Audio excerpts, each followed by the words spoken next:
कितना सुकून से सो रही है ना ये, और इसने हम दोनों मियाँ बीवी का चैन सुकून सब खा रखा है।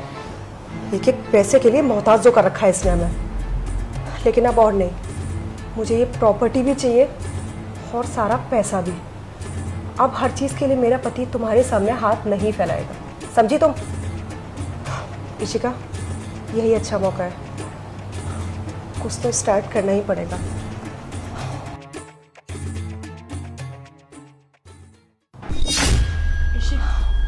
तुम यहाँ क्या कर रही हो? अरे वो भाभी, आप अकेली सो रही थी तो मुझे लगा कि आपका थोड़ा अकेलापन दूर किया जाए। मेरा मतलब है कि थोड़ी गपशप की जाए ना आपसे। नहीं नहीं, मैं ठीक हूँ। अरे तुम्हें कुछ चाहिए था तो मुझे बता दो। हाँ चाहिए ना। क्या? आपका साथ। देखो भाभी, मैं जानती हूँ कि जब से भैया गए हैं तब से आप बहुत अकेला फील करती हो, और ये ना मुझे बिल्कुल अच्छा नहीं लगता। आप अपने आप को देखो ना, कितनी जवान हो, खूबसूरत हो, और ये अकेलापन आपको काटने को नहीं दौड़ता क्या? इशिका, तुम ये कैसी बातें कर रही हो? अच्छा नहीं लगता मुझे तुमसे ये बातें करना। अरे मैं ऐसे नहीं करूँगी तो आप किससे करोगी बताओ? मैं आपकी देवरानी हूँ ना, इसलिए आपकी हर एक चीज़ सोचना मेरा फ़र्ज़ है। मैं एक लड़की हूँ और मैं जानती हूँ कि अगर किसी लड़की के पास उसका हस्बैंड ना हो या उसका हमसफ़र ना हो तो वो कितना अकेला फील करती है। हाँ, पर वो सब तो ठीक है, पर तुम खुद एक लड़की हो कि तुम मेरे साथ ऐसा कैसे कर सकती हो? और रही बात मेरे पति की, मुझे उस चीज़ की कोई ज़रूरत नहीं है। मैं अकेले अपनी ज़िंदगी काट लूँगी। भाभी, मैं अच्छे से जानती हूँ कि एक औरत को मर्द की कितनी ज़रूरत होती है, और आप एक लड़की के साथ ही तो कुछ करेंगी, इसमें क्या बुराई है? इनफैक्ट आप सोचिए, अगर आप किसी लड़के के पास जाएंगी तो थू थू होगी, बदनामी होगी आपकी। लेकिन मेरे साथ ऐसा कुछ नहीं है भाभी, हम एक बार ट्राई कर सकते हैं। इशिका, नहीं, मुझे ये सब बिल्कुल पसंद नहीं है। तुम्हें समझ में नहीं आ रहा है क्या? दूर रहो मुझसे। क्या हुआ? किस बात पे इतना शोर मचा रखा तुम दोनों ने? ये देखिए ना, मैं तो यहाँ भाभी का सिर्फ हालचाल लेने आई थी, और ये है कि मुझ पे इतनी तेज चिल्ला के आ रही है। ये मुझे इस तरह से ट्रीट करती है जैसे मैं कोई नौकरानी हूँ इस घर की। भाभी, ये क्या कर रही हैं आप? भाई के जाने के बाद मैं और ये मिलकर आपका इतना ख्याल रखते हैं, और भाई के जाने के बाद सारी प्रॉपर्टी आपके नाम हो गई, तो इसका मतलब आप इस घर की रानी नहीं हो गई हैं, जो मेरी पत्नी के साथ आप नौकरानी वाला ट्रीट कर रही हैं। वही तो मैंने कितनी बार इनको समझाया कि भाभी आप अकेला फील मत करिए, मैं हूँ आपकी बहन, आपकी सहेली, लेकिन ये तो पता नहीं किस तरह से मेरे साथ ट्रीट करती हैं, चिल्ला के आती हैं। आपने सुनी ना आवाज? हाँ सुना मैंने। बस करो अब तुम दोनों, कितनी नौटंकी करोगे? और हाँ, कितना खेल खेलोगे मेरे साथ? शर्म नहीं आती तुम दोनों को? अरे तेरा तो बड़ा भाई है, तुझे शर्म आनी चाहिए। तू मेरे साथ ऐसा कर रहा है?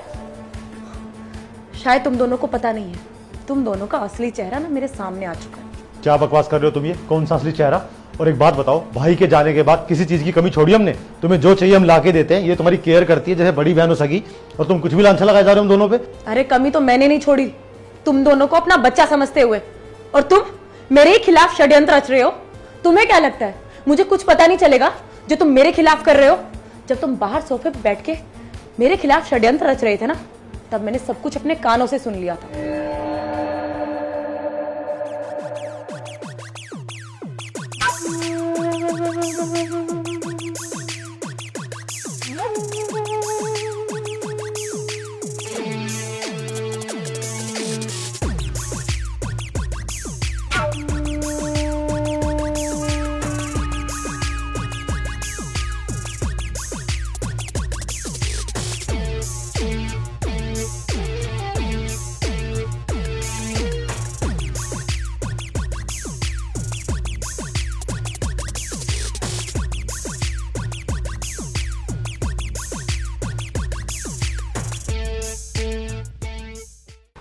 क्या है भरे जा रहे हो, और कैसे घूर रहे थे? खाओगे क्या उसे? और ये भी भूल गए कि तुम्हारे पास तुम्हारी बीवी बैठी है। कम ऑन यार, तुमने देखा नहीं उसे जब उसका पल्लू गिर रहा था? जवानी तो उसकी अब भी बाहर मचलने के लिए तैयार बैठी है। और वैसे भी तुम्हें तो अच्छे से पता है ना कि वो बड़ी भाभी है, और बड़े भाई मेरे ऊपर जा चुके हैं। अकेली बेचारी तड़प रही होगी। नहीं, कितना बदतमीज इंसान हो यार तुम। इतना तो शर्म कर लो कि तुम्हारा भाई मर चुका है, कम से कम उन पे तो गलत निगाह ना डालो। किस मिट्टी के बने हो तुम? कम ऑन यार, इतनी दूध की धुली मत बनो। भूल गए अपना मेन मोटो क्या है? हमें सारी प्रॉपर्टी अपने नाम करवानी है। बड़ा भाई तो ऊपर चला गया, सारी प्रॉपर्टी कर गया इसके नाम पे। अब ये नागिन की तरह बैठी है पूरी प्रॉपर्टी पे कुंडली मार के। कुछ मिलता है अपने को ना कोई बिजनेस चालू कर पा रहा हूँ, ना कुछ काम कर पा रहा हूँ। सारी प्रॉपर्टी उसके नाम पर है। एक छोटी छोटी चीज़ मांगने के लिए उसके हाथ पैर जोड़ने पड़ते हैं। समझ गए क्या कहना चाह रहा हूँ मैं? तो ऐसे घूरते रहने से ये सारी प्रॉपर्टी अपने नाम हो जाएगी क्या? तुम जेलस क्यों हो रहे हो यार? तुम्हारा उसका कंपैरिजन ही नहीं है। तुम देखो खुद को, तुम ज़्यादा जवान हो, ज़्यादा सुंदर हो। मैं तो बस ये चाह रहा हूँ कि वो कुछ भी करके हमारे झांसे में आ जाए और सारी प्रॉपर्टी हमारे नाम कर दे। वो घर से बाहर भी नहीं निकलती, वरना मैं किसी लड़के को पैसा देके कुछ ऐसा काम करवाता कि वो कहीं मुंह दिखाने लायक ना रहती। फिर हम उसको ब्लैकमेल करते और सारी प्रॉपर्टी हम दोनों के नाम करा लेते। और तुम हो कि कुछ कर ही नहीं रही हो, जब देखो जेलस करती रहती हो, जेलस करती रहती हो। टिपिकल हाउसवाइफ नहीं हो। ये सारी प्रॉपर्टी फैक्ट्री अपने नाम करवानी है कि नहीं करवानी? हाँ करानी तो है, लेकिन क्या करूँ मैं? कुछ तो आइडिया दो ना। कितनी बार तुम्हें बोल चुका हूँ, उसकी अच्छी फ्रेंड बनो, उसके करीब जाओ, उसकी दुखती रग पर हाथ रखो। है तो वो भी एक औरत ही ना, और मर्द के बिना एक औरत कितनी अधूरी फील करती है, समझे तुम थोड़ा सा उसको उकसाओगे, वो तुम्हारे झांसे में आ जाएगी। तुम उसके साथ कुछ भी ऐसा थोड़ा बहुत टची कर दो कि मैं उसकी वीडियो बना लूँ, ताकि उसको धमकी दूँ कि अगर तूने हमारे नाम प्रॉपर्टी नहीं की तो समाज में कहीं मुंह दिखाने लायक नहीं छोड़ेंगे, समझे? जो करना है तुम्हें ही करना है। देखो यार, तुम्हारा आइडिया तो बहुत अच्छा है और मुझे लगता है कि ये आइडिया ना काम भी करेगा, लेकिन अगर कुछ गड़बड़ हो गई तो?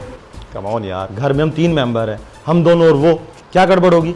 और वैसे भी जब उसको मैं उसकी वीडियो दिखाऊंगा ना कि देख तू मेरी पत्नी के साथ क्या कर रही है, तो लांछन उसी पे लगेगा कि पति उसका मरा हुआ है, उसी के अंदर आग लगी होगी। तुम्हें क्या जरूरत है? तुम्हारा तो पति जिंदा है, जब चाहो मुझे ले सकती थी। यानी गलती उसकी मानी जाएगी, समझे? हाँ, ये तो तुम सही कह रहे हो। ठीक है, अभी वो अंदर गई है तो मुझे लगता है कि ये राइट टाइम है। जाऊँ क्या? बिल्कुल राइट टाइम है। अपने जलवे दिखाओ ताकि मैं वीडियो बना लूँ टाइम पे आके, और सारी प्रॉपर्टी अपने दोनों के नाम कर ले। ठीक है, जा रही हूँ और संभाल लेना। वीडियो बनाने आ जाना टाइम पे, पता चला पता नहीं क्या क्या ना कर ले वो मेरे साथ या मैं उसके साथ, है ना? तुम कुछ करो तो सही, मैं हूं ना। बाकी best of luck. Thank you, जा रही हूँ मैं। बस एक बार इशिका उसको अपने झांसे में ले ले और मैं बना लूँ इन दोनों की वीडियो, फिर देखता हूँ कैसे ये प्रॉपर्टी के लिए हमें बार बार परेशान करेगी। मेरा भाई जाने को तो ऊपर चला गया, अरे जाना ही था तो प्रॉपर्टी मेरे नाम कर जाता। कौन बंदा अपनी वाइफ के नाम प्रॉपर्टी करता भाई के होते हुए? खैर, आज इसका लास्ट दिन है, एक बार प्रॉपर्टी नाम हो, इसको तो दूध में से मक्खी की तरह निकालूंगा। लगता है मुझे अब जाना चाहिए, क्योंकि इशिका अपना काम स्टार्ट कर चुकी होगी। पर मैंने जाने दिया। मैंने सोचा कि तुम्हें माफ कर दूंगी, पर नहीं, तुम तो मेरे खिलाफ और ज्यादा मुझे उकसाने के लिए ये सब कर रहे हो। अरे यार, मैंने तुम दोनों को अपने बच्चे की तरह माना, कहीं दूसरी शादी नहीं की ताकि हमारी प्रॉपर्टी में बंटवारा ना हो जाए, ताकि तुम अपने भाई की अहमियत इस घर में जिंदा रख सको। लेकिन तुम दोनों ने ना अपने भाई को शर्मसार कर दिया। क्या सोच रहा होगा वो तुम दोनों के बारे में कि तुम लोग मुझे इस तरह से सता रहे हो? हाँ, कोई बात नहीं, मुझे नहीं चाहिए ये प्रॉपर्टी। अरे तुम ले लो प्रॉपर्टी, अगर तुम प्रॉपर्टी के लिए ये सब कर रहे हो तो नहीं चाहिए प्रॉपर्टी। मैंने तो तुम दोनों के नाम कर दी है कब से ये प्रॉपर्टी। मैं चली जाऊंगी इस घर को छोड़ के, मुझे माफ कर दो मुझसे अगर कोई गलती हो गई। देखो भाभी, हमसे गलती हुई है, हमें नहीं पता था कि हम इतना गलत कदम उठाने जा रहे हैं। और क्या बोला आपने? अपने प्रॉपर्टी हमारे नाम कर दी, और हम बिना मतलब कि इस प्रॉपर्टी के लिए सोच रहे थे कि आप नागिन की तरह बैठी हैं। मुझे इस प्रॉपर्टी की कोई जरूरत नहीं। जब मेरे साथ पराया जैसा बिहेव करने लगे तो मैं क्या करूंगी इस प्रॉपर्टी का? हाँ नहीं भाभी, आप ऐसे मत बोलिए, मैं भी आपसे सॉरी फील कर रही हूँ। वो एक्चुअली इस प्रॉपर्टी के लालच में हम लोग इतना अंधा हो गए थे, हमने सोचा ही नहीं कि आपकी फीलिंग्स भी हर्ट हो सकती हैं। और सच बताएं तो अब हमें ये प्रॉपर्टी भी नहीं चाहिए, हमें बस आपका साथ चाहिए। प्लीज़ भाभी, हो सके तो प्लीज़ हमें माफ़ कर दीजिए। हाँ भाभी, हमें सच में भी प्रॉपर्टी नहीं चाहिए, हमारी आंखें खुल चुकी हैं। पता नहीं इस प्रॉपर्टी के लालच में हम दोनों अंधे कैसे हो गए, और गलती इसकी भी नहीं, शायद ज़्यादा गलती मेरी है। भाई तो सगा मेरा था ना वो, मुझे सोचना चाहिए था कि भाभी माँ समान होती है, और मैं खामखा आपको ब्लैकमेल करके इस प्रॉपर्टी को हथियाना चाहता था। नहीं चाहिए ऐसी प्रॉपर्टी, ये सारी प्रॉपर्टी आप अपने नाम ही रखिए, हमारे नाम करने की कोई ज़रूरत नहीं है। और हाँ, आज के बाद सच में आपको देवर नहीं, आपको छोटा भाई मिलेगा। आप आराम से रहिए, और कभी भी आपको हमारी तरफ से कोई शिकायत नहीं मिलेगी, ना मेरी तरफ से और ना ही इसकी तरफ से। हाँ भाभी, मैं भी आपसे प्रॉमिस करती हूँ, आज से मैं आपकी छोटी बहन बन के रहूँगी, प्रॉमिस। मुझे बहुत अच्छा लगा कि तुम दोनों को अपनी गलती का पछतावा हुआ। वो कहते हैं ना कि सुबह का भूला अगर शाम को लौटकर घर आ जाए तो उसे भूला नहीं कहते। मैं तुम दोनों को माफ करती हूँ, पर प्लीज आज के बाद मेरे साथ ऐसा कुछ मत करना। मेरा तुम दोनों के अलावा है भी कौन इस दुनिया में, और तुम ही अगर मेरे साथ ऐसा करोगे तो मैं कहाँ जाऊंगी? हाँ भाभी, हम प्रॉमिस करते हैं, और हमारा भी कौन है आपके सिवाय, इसलिए आप बिल्कुल निश्चिंत हो जाइए, आगे से ऐसी गलती कभी नहीं होगी। जी भाभी, प्रॉमिस। आज से तो ऐसा नहीं होगा। आप रेस्ट कीजिए। अच्छा हुआ इन दोनों को टाइम पे अकल तो आई, पर आज के ज़माने में अकेली विधवा औरत के लिए जीना कितना मुश्किल है, क्योंकि यहाँ का समाज तो छोड़ो, अपने घर वाले भी अपने नहीं हैं। समाज अलग ताने देता है, अलग सताता है, और घर वाले अलग। घर वाले भी अपना नहीं समझते और बाहर वाले तो ऐसी नज़र से देखते हैं जैसे हम समाज के नाम पर कलंक हो। पर क्या करें, ना तो दूसरी शादी करने की हिम्मत होती है और ना ही किसी से बात करने की। पर मैं तो चाहती हूँ कि हर घर में हर औरत की इज्जत हो, बस।